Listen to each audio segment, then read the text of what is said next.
안녕하세요, 도진입니다. 오늘은 여러분들께서 많이 요청 주셨던 영어 단어 효과적으로 암기하는 방법에 대해 알아보도록 하겠습니다. 제가 토익 책을 들고 있죠. 사실 집에 있는 단어장이 지금은 이 토익 책밖에 없더라고요. 그래서 이 책을 이용해서 제가 고등학교 때 단어를 어떻게 효과적으로 암기할 수 있었는지 예시를 보여드리면서 알려드리고자 합니다. 그럼 지금부터 제가 단어를 어떻게 외웠는지 직접 보여드리도록 하겠습니다. 우선 단어장을 펼치면 이런 식으로 한 과에 30-40개 정도의 단어가 모여져 있죠. 그럼 그날 하루의 분량을 저는 일일이 계속 암기했던 게 아니라 먼저 뜻을 가립니다. 그런 다음에 셀프 테스트를 해보는 거예요. 내가 이 뜻을 알고 있는지 없는지 딱 보자마자 뜻을 말해보고 만약에 모르는 뜻이 있었으면 이런 식으로 밑줄을 쳐놓고 단어에 체크를 해둡니다. 이런 식으로 계속 단어 모두를 셀프 테스트를 해서 모르는 단어들만 노란색으로 표시를 해놓고 체크를 해둡니다. 그런 다음에 그럼 체크가 안 되어 있는 것은 내가 알고 있다는 거잖아요. 그럼 저는 그 단어들에는 그렇게 시간을 투자하지 않고 테스트 결과 몰랐던 단어들의 뜻만 암기했습니다. 일단 이렇게 체크된 노란색 위주로 한번 꼼꼼히 읽어보면서 암기를 해줬어요.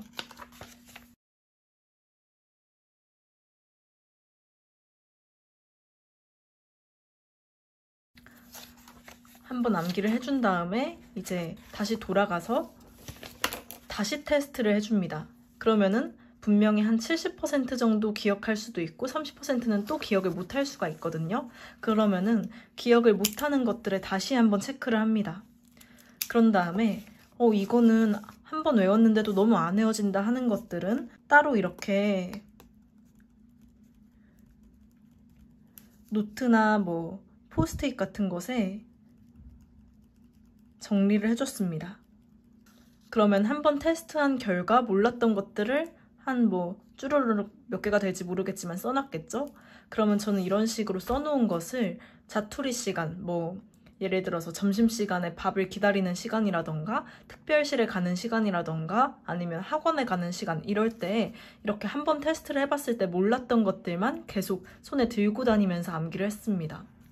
저는 화장실 갈 때도 포스트잇에 이렇게 단어를 써가지고 화장실 문 앞에 이렇게 붙여놓는다던가 아니면 양치를 할 때도 거울에 붙여놓고 양치를 한다던가 해서 내가 한번 테스트한 결과 몰랐던 단어들을 그날 하루 동안 계속 암기를 해주는 거예요. 그리고 이제 어느 정도 암기가 됐다 싶으면 다시 재테스트를 해줍니다.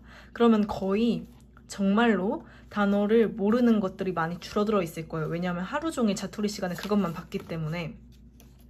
그런데도 잘 암기가 안 되는 단어들은 저는 따로 정리를 했습니다. 두 번 테스트를 해도 안 외워지는 단어는 이런 식으로 저는 영어 노트를 따로 마련해가지고 정리를 했습니다.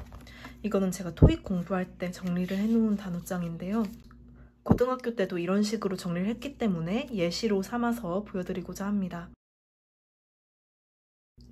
이거는 제가 기출문제를 풀 때 몰랐던 단어들이랑 잘 안 외워지는 단어들을 정리해 놓은 거거든요. 한 영단어의 뜻에는 한 가지 뜻만 있는 게 아니죠. 여러 가지 뜻이 있습니다.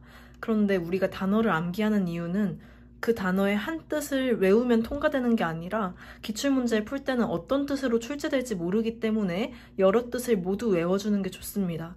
예를 들면 organize 같은 경우에 저는 조직하다로 암기를 더 많이 하고 있었는데 기출문제를 풀 땐 구성하다라는 뜻으로 바로 떠올라야 문제가 더 잘 풀리더라고요. 그래서 이런 식으로 알고 있는 단어더라도 좀 다른 뜻으로 외워줬으면 좋겠다 하는 것들을 정리를 해줬고 이제 단어를 암기할 때 너무 안 외워지는 것들도 이런 식으로 정리를 해놓고 시간이 날 때마다 한 번씩 복습하면서 수능까지 계속 복습을 했습니다.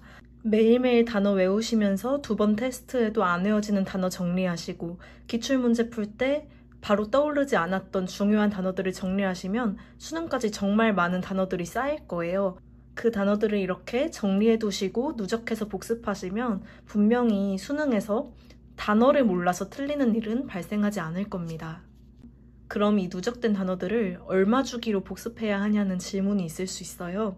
그런데 저는 이거를 일주일에 한 번, 2주일에 한 번 꼭 복습해야 한다 이런 식으로 정해놓진 않았고 자기 전에 잠이 안 올 때 한 번씩 읽는다던가 아니면 이제 자투리 시간에 오늘 외워야 될 단어를 다 외우고 시간이 남을 때 얘를 들고 다니면서 외운다던가 오늘 공부 계획을 다 실천해 봤는데 시간이 남을 때 다시 한번 쓱 보면서 실력을 더욱 공고히 하는 정도로 했습니다. 그리고 제가 이 영어 노트를 이렇게 포스트잇으로 나눠가지고 공부를 하고 있었는데요. 그 이유를 알려드리도록 하겠습니다.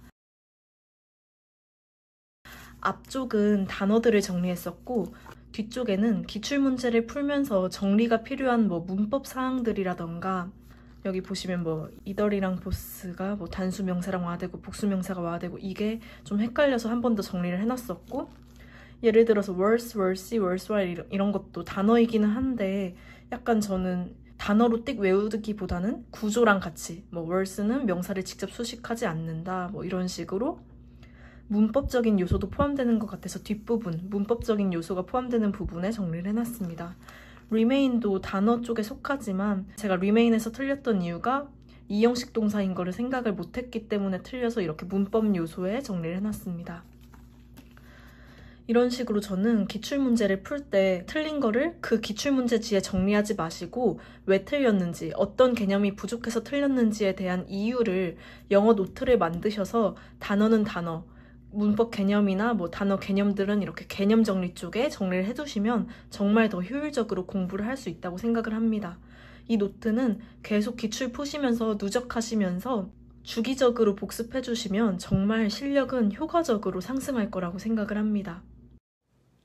그래서 오늘 말씀드린 단어 암기 방법을 정리해드리자면 다음 화면과 같습니다. 그리고 많은 분들께서 단어장 단어를 위주로 암기를 하시는데 저는 개인적으로 단어장 단어는 따로 이제 분량을 정해서 매일매일 꾸준히 암기하시고 기출문제나 영어 문제집을 풀 때 이 단어를 몰라서 틀렸다던가 모르는 단어가 나왔을 때 기출문제를 풀면서 의식적으로 동그라미를 쳐두고 마지막에 오답을 하시면서 그 단어도 같이 정리해서 암기하시면 영어 실력이 정말 배로 느는 것 같습니다. 그래서 그 방법도 강추드립니다. 오늘은 제가 개인적으로 효과적이라고 생각하는 영어 단어 암기 방법을 말씀드렸는데요. 오늘도 제 영상이 조금이라도 도움이 되었다면 구독과 좋아요도 영상 제작에 큰 동기부여가 됩니다. 오늘도 응원하겠습니다. 시청해주셔서 감사합니다.